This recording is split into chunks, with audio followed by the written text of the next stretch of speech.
주께 가오니 날 새롭게 하시고 주의 은혜를 부어주소서.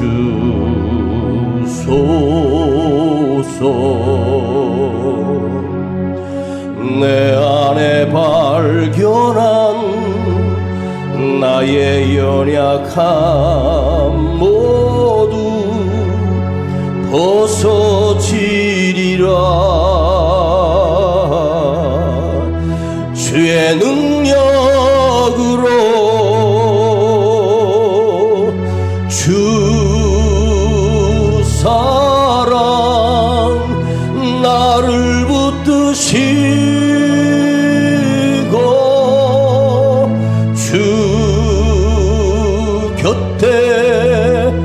날이 그 소서. 독수리 날개쳐 올라가듯 나 주님과 함께 일어나 걸으리. 주의 사랑 안에 나의 눈 열어 주를 보게 하시고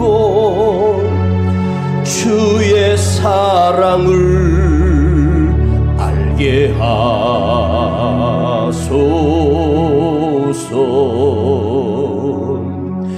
매일 나의 삶에 주 뜻 이루어지도록 새롭게 하소서.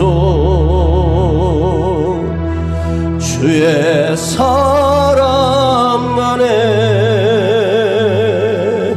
주 사랑 나를 붙드시고 주 곁에 날이 그 소서.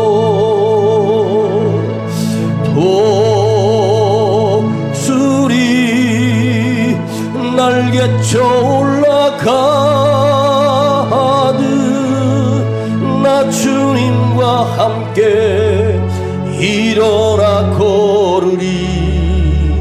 주의 사랑 안에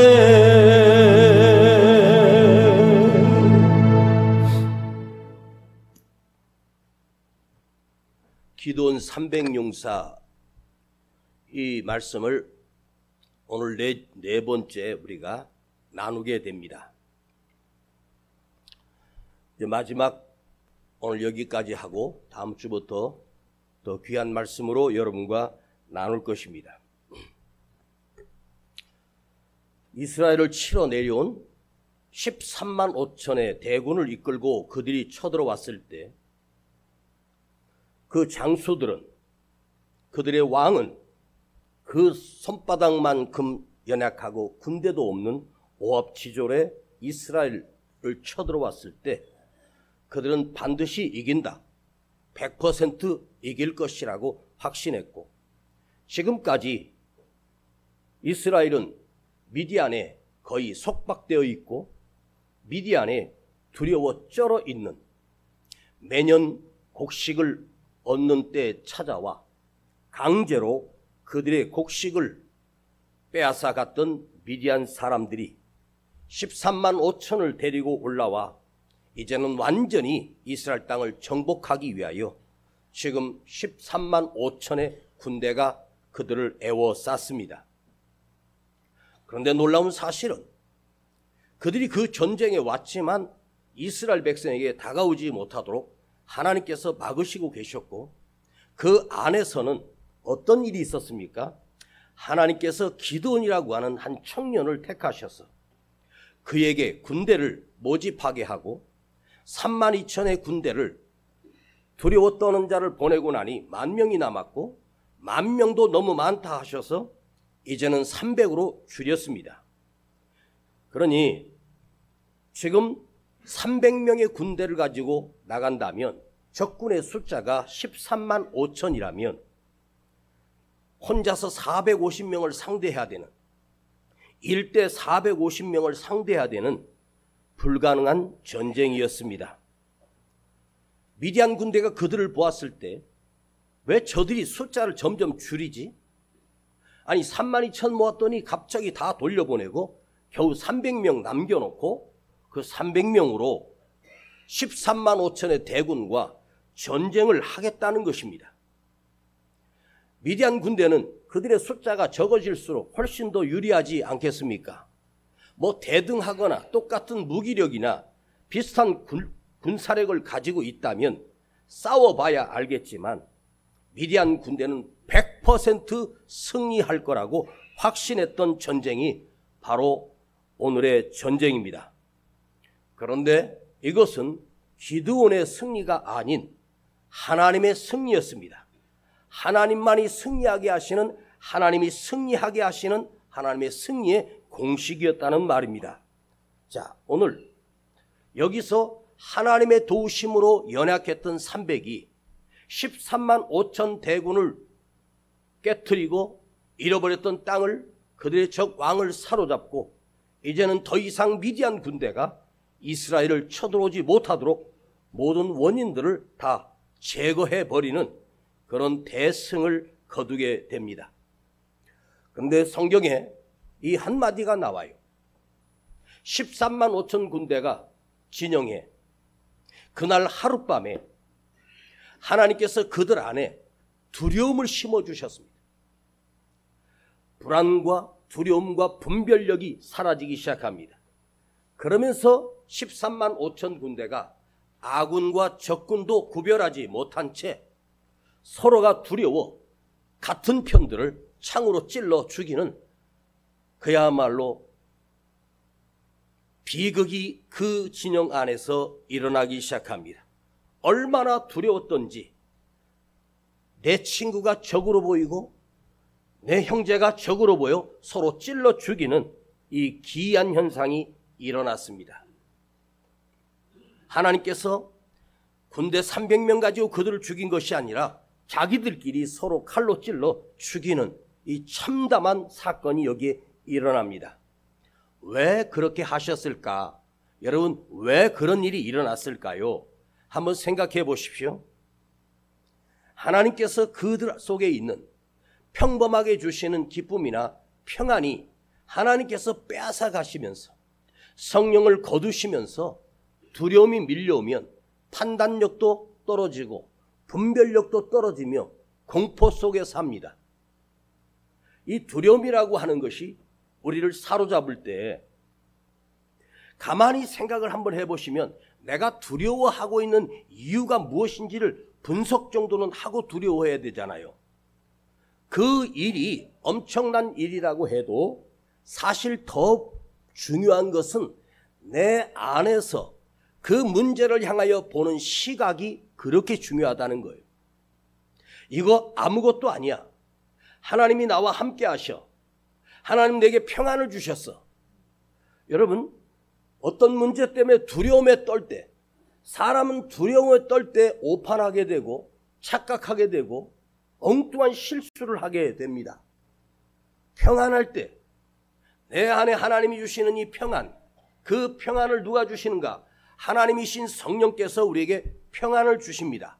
그 주시는 평안이 내 안에 가득 차 있을 때는 어떤 일이 밀려와도 그것이 두려워하지 않고 두렵지 않게 된다는 거예요. 우리는 인생을 살면서, 여러분이 삶을 살면서 수많은 고비와 실패와 위기를 만나게 될 것입니다. 그때마다 하나님께서 내 안에 주신 평안, 하나님이 내 안에 주신 이 기쁨, 이것이 내 안에 자리 잡고 있다면 그 문제가 별로예요. 별거예요. 아무것도 아닌 거예요. 문제는 뭐냐면 작은 문제도 이 두려움이 내 안에 자리 잡고 있으면, 여러분 안에 주인이 평안이 되어야 되는데 내 안에 주인이 두려움이 들어와서 나를 지배해버리면 모든 것이 다 두려워요. 자, 똑같은 일을 만났는데 어떤 사람은 아무것도 아니라고 하고 헤쳐나가는 사람이 있는가 하면, 한 사람은 똑같은 일인데 두려워 아무것도 못하고 그냥 좌절하고 무너집니다. 지금 이 시대가 그런 시대예요. 우리가 어떤 좋은 옷을 입고 어떤 좋은 집에 살고 어떤 좋은 차를 끌고 다니고 내 통장에 돈도 모아놓고 여러분이 세상에 성공한 척도가 나를 지켜주시는 것이 아니라 내 안에 하나님이 주신 평안이 있을 때, 하나님이 주신 담대함이 있을 때 그건 아무것도 아닌 거예요. 해낼 수 있어. 하나님이 도와주셔. 하나님 하실 거야. 하나님이 능력으로 역사하실 거야. 이걸 내가 믿고 가는 것입니다. 이것이 우리 신앙인의 믿음의 사람들에게 얼마나 중요한지 아십니까? 그래서 하나님께서 기도나 너 더 줄여, 더 많아, 더 줄여, 더 줄여. 세상에 100배나 줄였습니다. 그가 10,000명에서 9,700명 보내고 300명 딱 남았을 때 기가 막혔을 것입니다. 그때 하나님이 뭐라고 말씀하십니까? 기도나 됐다. 300으로 충분하다. 기도원에게 하나님이 300영으로 남았을 때 기도원 스스로가 얼마나 두려웠고 떨렸겠습니까? 그 생각은 아무 생각도 안 나고 적군에 들어가서 싸울 생각조차도 못했습니다. 왜요? 기도원이 어떻게 해볼 방법이 없기 때문에. 여러분, 우리가 살면서 무슨 해결할 방법이 있다라고 하는 것은 뭔가를 가지고 있기 때문이고 뭔가 힘이 있기 때문이고 뭔가 권력이 있기 때문에 내 방법으로 해보려고 합니다. 그런데 기도는 아무 방법이 없어요. 하나님이 그가 할 수 있는 모든 잔머리까지 방법까지도 다 깨트리셨습니다. 숫자만 줄인 것이 아닙니다. 기도니 아무것도 할 수 없도록 폭삭 줄여놓으니 이제 내 방법이 없지 않습니까? 내가 할 수 있는 게 아무것도 없습니다. 작전을 잘 짜서 무기력으로? 아닙니다. 내 방법이 사라질 때 그때 하나님의 지혜를 구하고 하나님의 도우심을 구하고 하나님의 역사하심을 더 간절히 기도하지 않겠습니까? 주님께서도 이 땅에 오셔서 이 땅을 변화시킬 때 1200명의 제자를 만들고 12,000명의 제자를 세우신 것이 아니라 달랑 12명의 제자를 가지고 세상을 변화시킵니다. 그들이 그 무식하고 배운 것이 없는 그들이 어떻게 세상을 복음으로 변화시킬 수 있었겠습니까? 그 12명, 한 명은 또 예수님을 팔아먹은 가룟 유다였습니다. 그들이 어떻게 변화시킬 수 있었을까요? 똑똑해서입니까? 잘나서입니까? 그야말로 어리버리한 모자라고 부족한 인생들을 통해서, 즉 그들이 부족했기 때문입니다. 연약하기 때문입니다. 여러분, 오늘 나의 부족함을 고백하십시오. 그리고 나는 할 수 없음을 고백하십시오. 내가 할 수 없다고 손을 들 때 그때 하나님이 역사하십니다. 회당장이 예수님이 저 호수를 건너 오신다는 소식을 제일 먼저 듣고 사람들과 함께 예수님을 모시러 갔습니다. 그가 예수님을 모시러 올 계획은 자기 하나밖에 없는 딸이 병들어 죽어가고 있는 것입니다. 예수님은 병든 자를 고친다더라. 그 말을 듣고 회당장이 그 예수님을 모시고 집으로 오는 길에 사람이 하나 나와 회당장이요, 끝났습니다. 딸이 이미 죽었나이다. 저 선생을 괴롭게 하지 마세요. 그때 우리 주님께서 그 회당장에게 뭐라고 말씀하셨는지 아십니까? 너는 두려워 말고 믿기만 하라. 너는 두려워 말고 믿기만 하라. 자, 두려움이 앞에 나오고 믿기만 하라예요. 두려워하지 말고 믿기만 하라. 그러면 예수님의 말씀이니까 왜 우리가 두려움냐? 예수를 믿기만 해야 되는데, 예수를 온전히 믿어야 되는데 믿을 수가 없는 거예요. 못 믿고 사니까 나는 두려울 수밖에 없어요. 지금까지 예수님을 병든 자를 고치는 의사로 알았던 그가 그 시간부터 이제는 그 예수님은 생명의 주권자요, 생명을 죽이고 살리시는 하나님의 능력을 가지신 분이므로 그는 이제 고백해야 돼요. 그 딸 하나 병든 딸 하나 고쳐준다고 해서 그가 변화되겠습니까? 집에 찾아가서 너희는 두려워 말고 다 곡하며 죽었다고 주님이 그 자리에 들어가서 그들을 물리치시고 이렇게 말씀하십니다. 죽은 것이 아니라 잔다. 자고 있잖아 지금. 여러분, 아무리 그 시대라도 죽은 사람과 자는 사람을 구별 못하겠어요? 주님이 보실 때는요, 잠자는 자 깨우는 정도예요.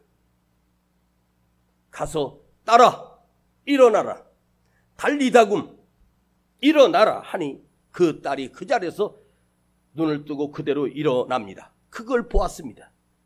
너는 두려워 말고 믿기만 하라. 우리가 전쟁에 나가서 손을 드는 것은 항복했다는 뜻이거든요. 두려워 말고 믿기만 하라고 우리가 하나님 앞에 항복할 필요가 있어요. 나를 치는 적 때문에 손을 드는 것이 아니라 내가 주님 앞에 내 손을 드는 것, 그것이 무엇입니까? 주님, 나는 할 수 없어요. 주님이 도와주셔야 돼요. 주님을 향해 손을 드는 것은 나를 항복시키고 주님을 나의 주인 삼겠다는 믿음의 고백입니다. 여러분, 고비가 있을 때마다 내 손을 한번 드세요. 주를 향하여 내 손을 드세요. 주여, 저 항복하겠습니다. 내 힘으로는 못해요. 이제 이 손을 주님이 잡아주셔야 됩니다. 이걸 의지할 수 있는 믿음. 기도의 승리는 무엇입니까? 2500년 전에 일어났던 한 전쟁이 아니라 오늘 우리 삶에 갖추어야 할 기도원이 가졌던 그 자세들, 내 힘으로 할 수 없다는 것을 알기 때문에 이제 철저히 하나님만 의지할 수밖에 없고, 하나님께서 말씀하시니 나는 이 300으로 할 방법이 없습니다. 그리고 그 300명을 가지고 하나님께서 진짜로 미디안 진영을 박살내버리고 전쟁의 대승리를 거두게 됩니다. 그런데 이 300명이 칼 한 자루도 없고 막대기 하나도 없고 한 손에는 나팔, 한 손에는 횃불을 들었는데 그 횃불을 항아리로 감싸서 그것만 준비해 오라는 것입니다. 캄캄한 밤입니다. 이제 기도는 내 방법이 없다. 하나님께서 하라는 대로, 시키는 대로 내가 하겠다. 여러분, 더하기를 하지 마세요. 뭘 더하기를 하려고 하냐면 하나님 말씀에다 내 생각을 더하려고 하지 말라. 하나님 말씀에다 내 계획을 더하려고 하지 말라. 하나님이 하시고자 하는 그 계획 속에 내 생각을 집어넣고 내 계산을 집어넣고 내 경험을 집어넣으니까 이게 하나님의 능력인지 사람의 능력인지, 정말로 내가 깨어나서 인생에 단 한 번만이라도 오직 주님을 의지하고 한번 살아볼 수 있는 그 믿음과 용기가 있다면 그 삶에 하나님이 역사하시는 거예요. 왜 하나님은 내게 다가오셔서 역사하지 못하실까? 거기에다가 내 계산을 타놓고 내 능력을 타놓고 내 경험을 타놓고 그리고 하나님 도와달라고 합니다. 하나님께서 32,000에서 300명으로 줄인 것은 뭔지 아세요? 숫자 줄인 게 아니에요. 기도나 네 계산을 빼버려. 네 방법도 깨버려. 네 경험도 다 빼버려. 일방적으로 전쟁이라고 하는 건 숫자가 많아야 되고 무기력이 많아야 되는 것은 인간적인 방법이에요. 그러나 하나님은 그거 다 빼라. 너는 숫자가 많아 이기지. 숫자 많아서 이긴 게 뭘 이긴 거예요. 당연한 거죠. 혼자 싸우는 사람하고 10명이서 혼자를 상대하면 어떻게 이기겠습니까? 우리의 눈을 떠서 내 계산을 내리고 내 방법을 내려놓고 나를 낮아지고 작아지게 해서 오직 하나님의 능력을 의지하고 살아계신 하나님의 방법을 기다리며 그분이 역사하실 것을 믿을 때 우리 하나님께서 내 안에서 엄청난 능력으로 커지기 시작합니다. 나팔을 한 손에 들고 항아리 속에 횃불을 켜고 그 밤에 진중에 나갑니다. 칼과 창이 없습니다. 나팔과 횃불. 자, 이 나팔은 이스라엘 백성들에게 세 가지의 의미가 있어요. 전쟁이 시작되었다. 전쟁을 선포한다. 지금 우리 군대가 적들과 전쟁을 시작합니다 하고 그 전쟁터에 있는 한 군인이 긴 나팔로 백성들에게 붕 하고 그 나팔을 신호합니다. 그럼 백성들은 그 소리를 듣고 아, 지금 전쟁이 시작했구나. 그리고 백성들이 뒤에서 하나님 우리 전쟁에서 이기게 해달라고 기도하겠지요. 전쟁을 선포하는, 또 그 다음에 쉬지 않고 웅장한 소리로 길게 빼는 나팔 소리가 있습니다. 그 소리가 긴 소리로 10초에서 20초로 부 이렇게 울리면 그것이 멀리까지 날아가거든요. 그러면 이 소식은 뭐냐? 이제 이 전쟁에서 우리가 승리했다는 승리의 나팔입니다. 그날 300명의 용사가 불었던 그 나팔 소리는 무슨 나팔 소리였을까요? 전쟁을 시작하는 나팔 소리였지만, 전쟁을 시작하는 나팔을 불어야 되지만 그들은 승리의 나팔을 불었어요. 우리는 이미 이겼다. 하나님이 우리와 함께 하시니 우리는 승리했다. 사실은 그들이 나팔을 불고 나갈 때 그들은 서로가 서로를 찔러 13만 5천 대군이 그냥 그대로 다 쓰러져 버린 거예요. 전쟁의 승리를 알리는 승리의 나팔이 온 백성에게 들려졌을 것입니다. 그리고 그 신호와 함께 동시에 항아리를 깨트리고 그 안에 있는 횃불을 드러내며, 그리고 여호와의 칼이여 기드온의 칼이여, 여호와의 칼이여 기드온의 칼이여, 그 소리를 외치며 적진을 향해서 300명이 달려오고 있습니다. 미디안 군대가 볼 때 그걸 보니 참 한심하지 않겠습니까? 저것들 지금 뭐 하는 거야 지금? 바로 그 불이, 그 항아리 속에 감춰졌던 그 불이 바로 여호와의 불, 하나님의 불입니다. 항아리 속에, 그 연약한 항아리 안에 그 불을 감추고 있습니다. 그 불을 들고 확 올라갔을 때 여호와의 불이, 성령의 불이, 하나님의 능력을 역사하시는 성령님께서 그들과 함께 하심으로 승리하게 됩니다. 여기서 가장 중요한 것은 횃불도 중요하고 성령의 불도 중요합니다. 그런데 그 항아리가 무엇일까? 왜 항아리를 숨겨두었다가 가장 중요한 순간에 신호와 함께 항아리를 깨트려야 했을까? 바로 이 항아리가 연약한 우리 자신입니다. 나를 지킬 나의 보호막이라고 그 항아리 믿고 삽니다. 여러분도 아시겠지만 항아리처럼 약한 게 어디 있어요? 뭐가 톡 치면 그냥 금 가기 시작하면 박사 깨지는 것이 항아리 아닙니까? 나를 의지하고 있던, 내가 믿고 있던 내 힘에, 그게 다 항아리거든요. 사람 있잖아요. 죽는 것도 순간에 죽고, 어떻게 그렇게 쉽게 죽을 수 있고 쉽게 자살할 수도 있고 사람이 저렇게 무너질 수 있는가? 기가 막히죠. 우리는 항아리예요. 보잘것없는 흙으로 빚어진 항아리예요. 항아리 재료가 흙입니다. 우리를 하나님이 뭐로 만드셨는지 아십니까? 흙으로 만드셨어요. 이제 신호와 함께 그 항아리를 깨야 합니다. 그런데 어떤 용사는 항아리를 딱 깼는데 금방 갔어. 많은 성도들이 자기가 깬다고 깼는데 못 깨고 금방 가가지고, 여러분 신앙생활 하려면 이게 완전히 깨져야 됩니다. 내가 죽고 성령님만 드러나야 돼요. 항아리 금 가면 횃불은 그 속에 아직 숨겨져 있어요.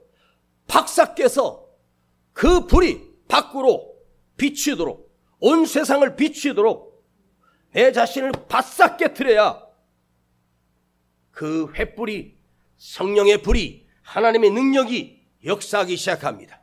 그 불이 번쩍 드는 그 순간 하나님께서 적진들 속에 성령을 거두어 가시고 하나님의 은혜를 거두어 가시며 혼란 속에서 서로를 찔러 죽이는 괴상한 일이 그 안에서 일어나기 시작합니다. 여러분에게 한번 물어보겠습니다. 아직까지도 신앙생활하면서 내가 잘났다고 착각하면서 합니까? 아니, 뭐라도 좀 있으면서, 뭐라도 좀 뭐 유명하거나 뭐 좀 자랑할 만한 것이 있으면서 교만하면 교만할 수도 있겠다, 저 정도면. 근데 제가 봐도 교만할 거 아무것도 없는데 머리가 뻣뻣해갖고 지가 잘난 맛에 살아요. 항아리가 깨야 돼요. 그 교만의 항아리, 내 잘났다는 항아리, 그거 안 깨면 전쟁에 승리 못해요. 그걸 누가 깨요? 옆에 있는 사람이 서로 깨줬을까요? 아니에요. 내가 깨는 거예요. 내 항아리는 내가 깨야 돼요. 나는 내가 죽여야 돼요. 내가 나를 알기 때문에 나를 하나님 앞에 엎드리게 하고 겸손하게 하고 깨트려야 합니다. 여러분, 승리보다 더 중요한 것이 뭐예요? 나를 깨트려야 돼. 예수 믿는 게 뭡니까? 너를 부인하고 너를 죽이고 나를 따르라. 나는 없다. 지금 내가 뭐가 필요합니까? 여러분 건강은 하십니까? 건강도 금이가 있고 건강도 깨진 사람 많아요. 그럼 어떻게 해야 돼요?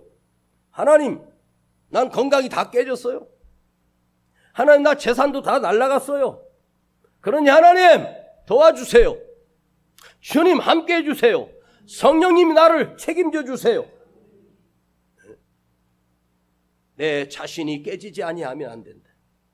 목회라고 하는 이 긴 시간을 하면서 가장 중요한 건 무엇일까? 바로 내 자신을 깨트리는 것. 내가 죽는 것. 내가 깨져서 깨지고 부서지고 부서져서 겸손해지고 순종할 때 하나님이 쓰시는 거예요. 하나님이 아셔요. 하나님이 아셔요. 하나님 모세를 쓸 때를 아셨고 요셉을 쓸 때를 아셨고 다윗을 쓸 때를 아셨어요. 아무 때나가 아니에요. 처음에 마음에 들었어요. 그러나 하나님께서 그를 훈련시키고 연단시키다가 이제 깨졌구나. 그런데 금방 간 사람은 안 써요. 금방 간 데다 철사로 어떻게 해가지고 안 깨지려고 해놓고 또 본드로 붙여가지고 그거 어차피 깨진 건데 물 새는 항아리 무슨 의미가 있어요? 그냥 깨트리세요. 그래야 내 안에 주의 능력이, 주의 성령이, 하나님의 불이 드러나기 시작하고 역사하기 시작합니다. 아멘. 근데 오늘 우리가 묵상해 볼 말씀은 뭐냐면, 진짜는 이 전쟁이 다 거의 끝나갈 무렵에 갑자기 에브라임 지파가 군대를 이끌고 기드온을 찾아와요. 에브라임 지파는 유다 지파와 함께 쌍벽을 이루는 거대한 지파였습니다. 기드온에게 가서 시비를 걸어요. 너희는 어찌하여 우리를 부르지 않았느냐? 우리 지파가 이스라엘 지파 중에 강한 군대력이 강한 군사가 있는 지파인데 너는 우리를 무시하고 네가 혼자 스스로 전쟁하려고 했느냐? 전쟁이 다 끝났는데 그때 왔어. 미디안이 13만 5천 대군을 끌고 왔다는 소식이 온 땅에 퍼졌을 때 에브라임 지파가 그걸 모르고 있었겠습니까? 그들은 숨어 있다가 이제 기드온이 전쟁의 승리를 이루고 나니까 그때 나와서 왜 우리를 부르지 아니했냐고. 이게 무슨 심보인지 모르겠어요. 에브라임은 여호수아가 지도자로 있는 영향력 있는 그 지파였습니다. 여호수아 지파와 유다 지파가 쌍벽을 이루는 유다인의 지파였습니다. 숨어 있다가 열매를 거두고 승리했을 때 나타나서 이제 우리 밥그릇 챙기기 위해서 지금 나온 사람들입니다. 여러분, 이 에브라임의 신보, 남이 다 해놓으면 숟가락 얻는 이 이상한 신보, 희생을 요구할 때는 자기들은 모른 척하고 있다가 축복 앞에서는 달려나와 그 복을 받겠다고 하는 사람, 어찌 이 기드온이 할 말이 없겠습니까? 내가 전쟁할 때 내가 너희에게도 소식을 전했고 너희는 참여하지도 않았고 아는 채도 하지 않았느냐? 하나님이여, 이 교만한 에브라임 지파를 하나님 치소서. 그랬으면 하나님께서 그 에브라임 지파를 그 자리에서 다 죽였을지도 모릅니다. 그런데 기드온이 2절을 한번 보시겠습니다. 2절. 기드온이 그들에게 이르되 나의 행한 일이 너희의 한 것에 비교되겠느냐? 에브라임의 끝물 포도가 아비에셀의 만물 포도보다 낫지 아니하냐? 에브라임의 포도주가 끝물이라고 하는 건 쓰다는 거예요. 맛도 없다는 거예요. 근데 그 에브라임의 끝물이, 에브라임의 꼬리가 우리 용머리보다 더 강하지 않느냐. 당신들은 위대한 족속입니다. 강한 족속입니다. 그렇게 높여버렸습니다. 그랬더니 에브라임 지파가 자기를 인정해 주니까 씩씩거리며 가버립니다. 자,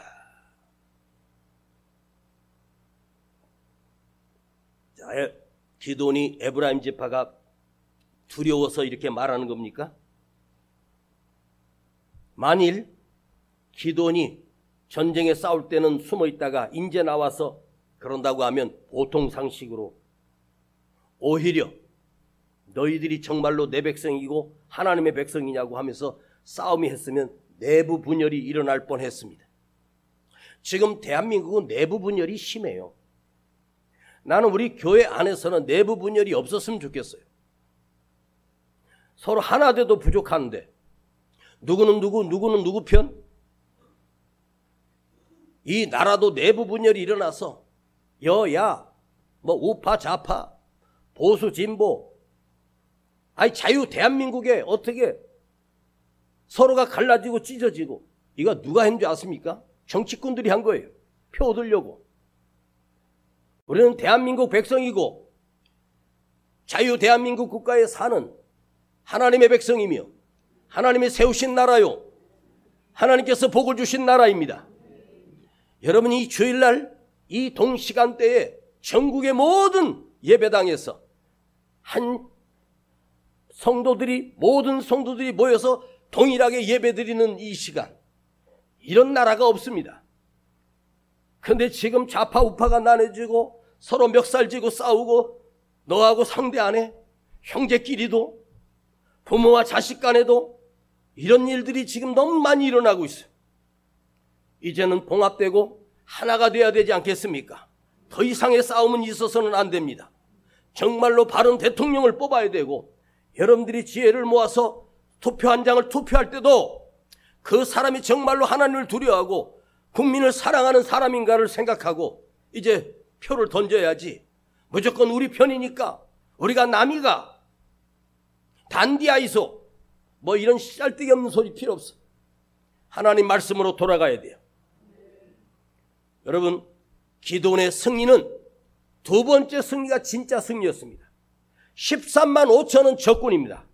그러나 내부에 같은 족속끼리 와서 기드온에게 시비를 걸 때 자기 자신을 팍 깨트려 낮춰버렸습니다. 이것이 어떻게 가능했을까요?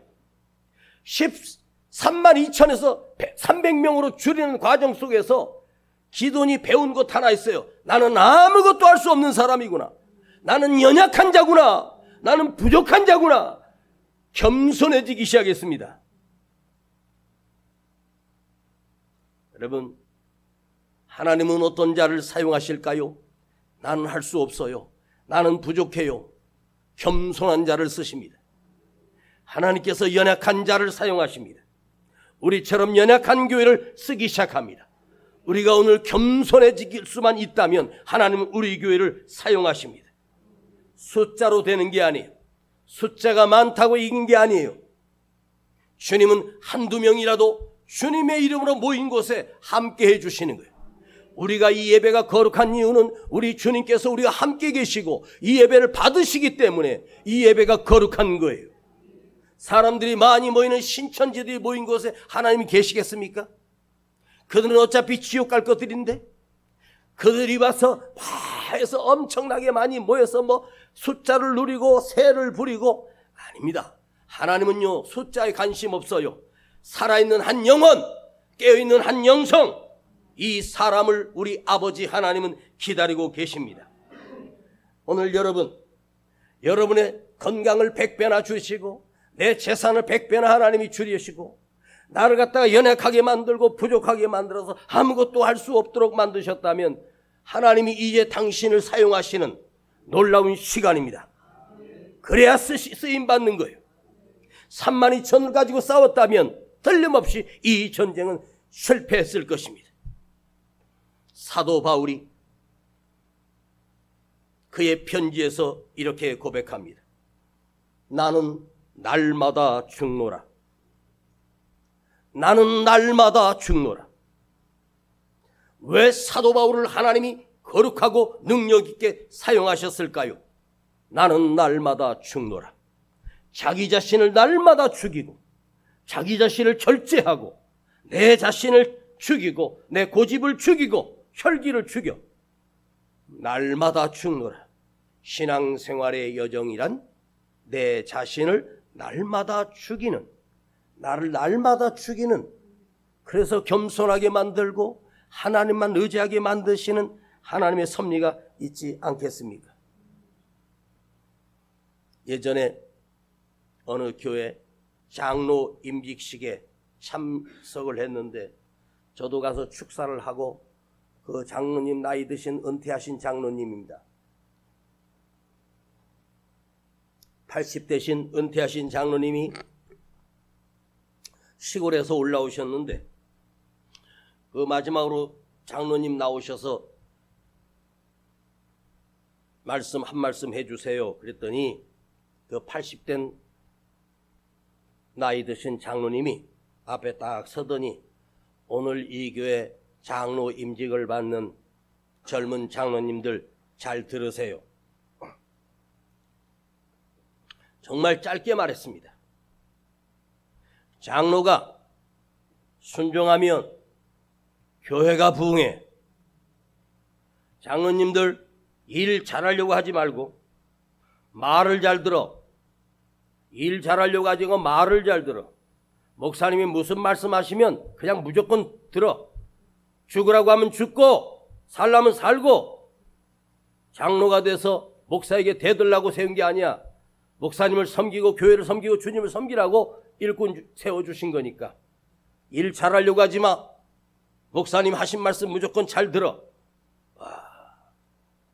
근데 그 장로님이요, 그 시골에 교회가 있는데 젊은 목사님이 부임해 오셨는데 그 하수구에서 물이 잘 안 빠져가지고 장로님을 불러가지고 장로님, 요 하수구가 막혔는데 이 어디로 묻혔는지 잘 모르겠어요. 장로님이 오셔가지고 이렇게 보는 거예요. 장로님은 그 하수구를 어디다 묻었는지 그 공사할 때 자기가 다 봤으니까 위치를 알거든요. 근데 이 젊은 목사가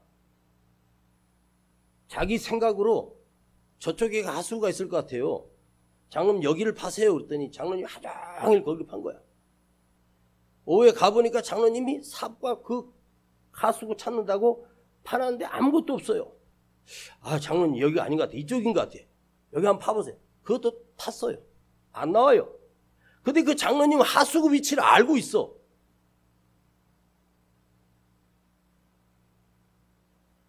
하수구를 어디다 묻었길래 이게 안 나오냐고. 여긴가 봐요. 그랬더니 또 거기를 또 다 파시는 거야. 와. 그 장로님이 어딘지 알고 있는데 목사님이 여기라 그러니까 거기 판 거야. 바보라서 그런 게 아니야. 목사님이 거기 파라니까 팠대.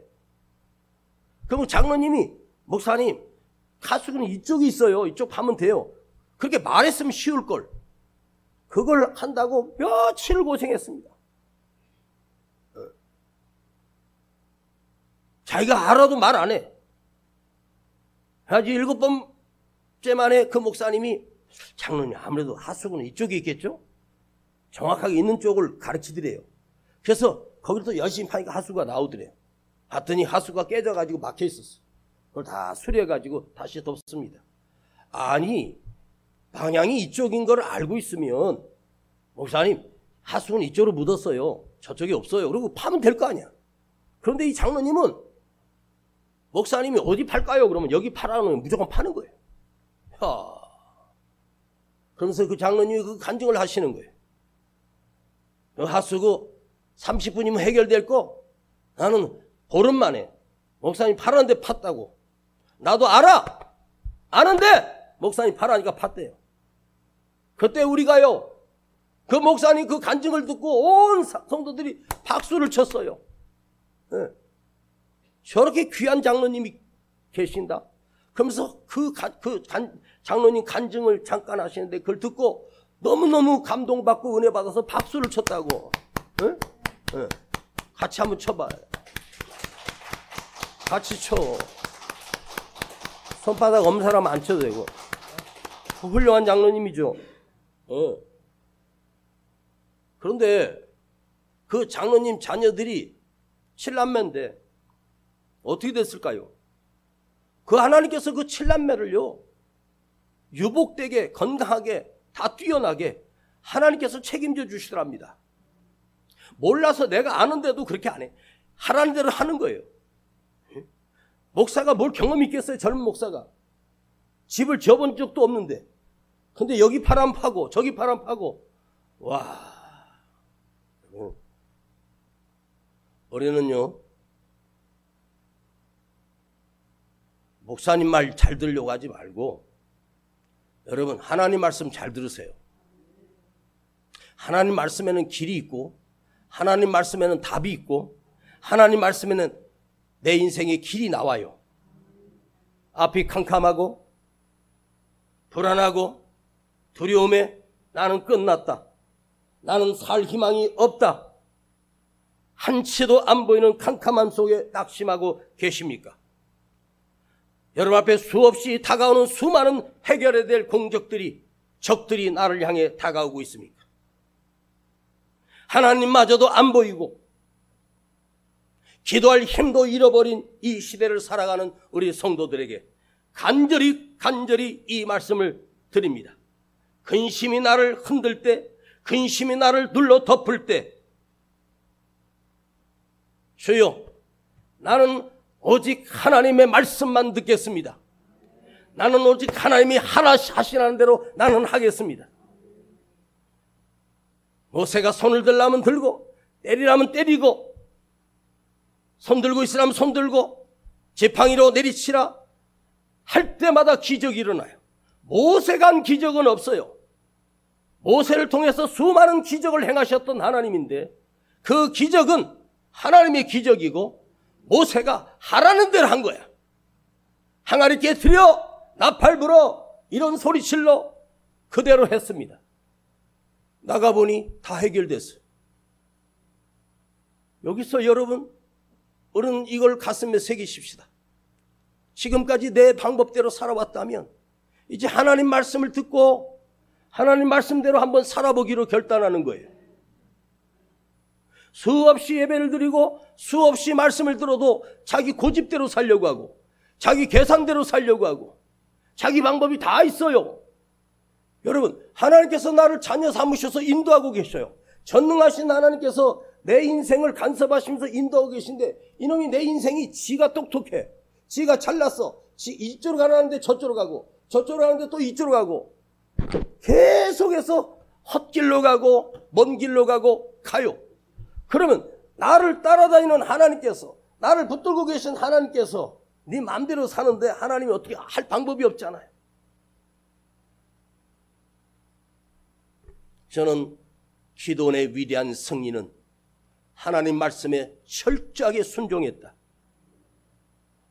그대로 했어요. 거기서 역사가 있어요. 우리 모두도 순종합시다. 그것이 하나님 말씀이라도 임시로 세워진 담임 목사의 말이라도 우리가 철저하게 순종해 보십시오. 그 사람은 손해날 일이 없습니다. 하나님 말씀대로 살았기 때문에 이제 하나님이 그를 책임져 주십니다. 기도하십시다. 거룩하신 아버지 하나님, 기도원의 사건을 4주 동안 묵상하게 해주셔서 감사드립니다. 이제 다음 주에는 더 크고 위대한 하나님 말씀으로 우리에게 비춰주실 것을 확신합니다. 우리 성도들 가정에 하나님이 동행하는 주님이 함께 하시는 하나님의 손이 함께 하시는 그런 가정이 되게 하시고 우리 자녀들 삶에도 하나님의 손길이 함께하는 복된 가정으로 축복하여 주시고 내가 깨지고 내가 엎드리고 항아리를 깨트리게 하시고 내가 나팔을 불라면 불겠습니다. 주의 말씀대로 순종하며 살겠습니다. 주여 우리를 사용하시고 우리 한 사람 한 사람을 주님의 도구로 위대하게 사용하여 주시옵소서. 우리 주 예수 그리스도 이름으로 기도하옵나이다. 아멘. 주께 가오니 날 새롭게 하시고 주의 은혜를 부어주소서.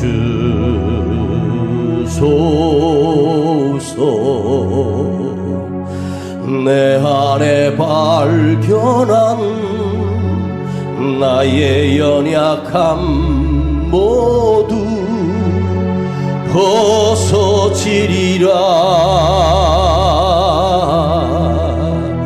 주의 사랑으로 시간 예물 드립니다. 주 사랑 나를 붙드시고 주 곁에 날 이끄소서. 독수리 날개쳐 올라가듯 나 주님과 함께 일어나 걸으리. 주의 사랑 안에 나의 눈 열어 주를 보게 하시고 주의 사랑을 알게 하소서.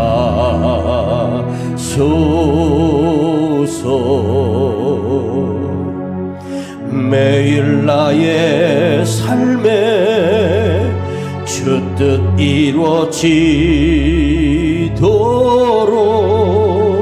새롭게 하소서. 주의 사랑으로 우리 다같이 일어나십시다. 주 사랑 나를 이끄시고 주 곁에 날 이끄소서.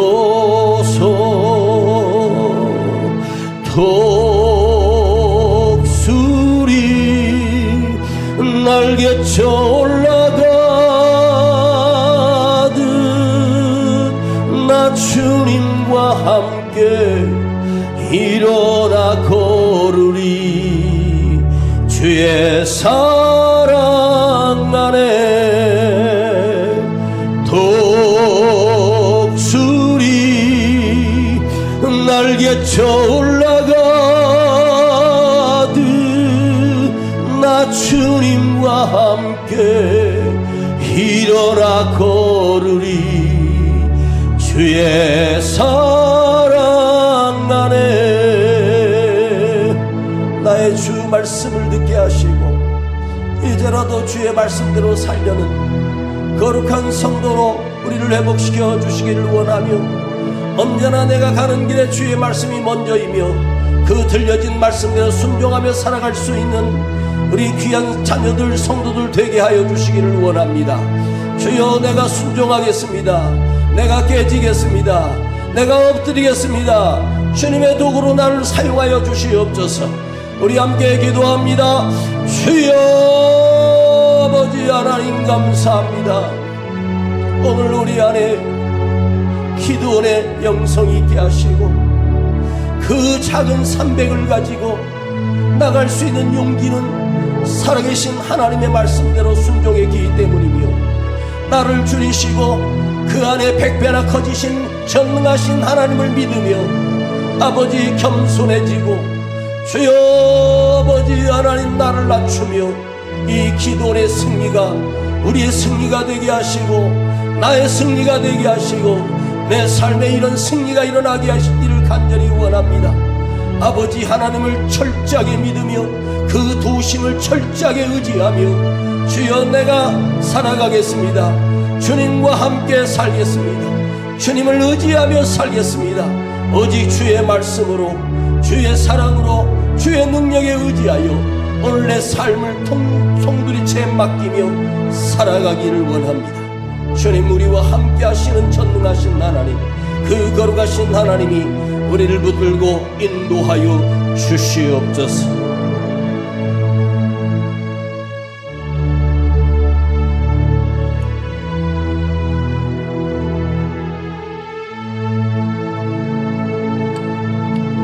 거룩하신 아버지 하나님 감사드립니다. 오늘도 말씀에 우리를 깨트려 주시고 순종케 하시는 아버지 하나님 앞에 내 혈육과 혈기가, 내 고집과 내 교만이 항아리처럼 박살나게 하시고 그 속에 성령의 불이, 하나님의 불이 드러나게 하시고 내 안에 계신 성령님만이 빛을 발하게 하셔서 그 빛을 본 적들이 두려움 속에 떨다가 자기들끼리 쳐 죽이며 대성을 이끄신 아버지 하나님의 능력을 믿습니다. 주여, 나도 순종하겠습니다. 나도 그대로 하겠습니다. 누구나 할 수 있는 순종입니다. 승리는 누구나 할 수 있는 승리는 아닙니다. 주여, 어려운 순종이지만 순종하는 믿음의 사람으로 우리를 깨우쳐 주시고 만져 주시옵소서.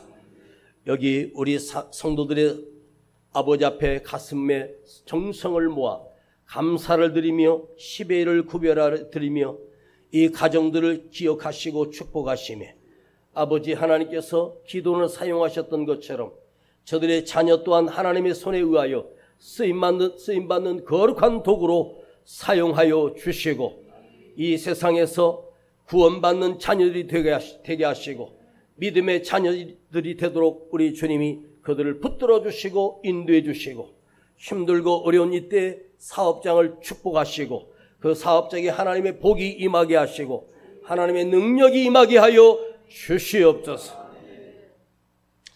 이제는 우리 구주 예수 그리스도의 은혜와 아버지 하나님의 놀라우신 사랑하심과 성령님의 감화감동 충만 내재 교통하심이 오늘 기도원의 순종을 나의 순종으로 바꾸고 돌아가는 우리 모든 성도들 그 머리 위에 가정 위에 이제로부터 영원토록 함께 계실지어다. 아멘.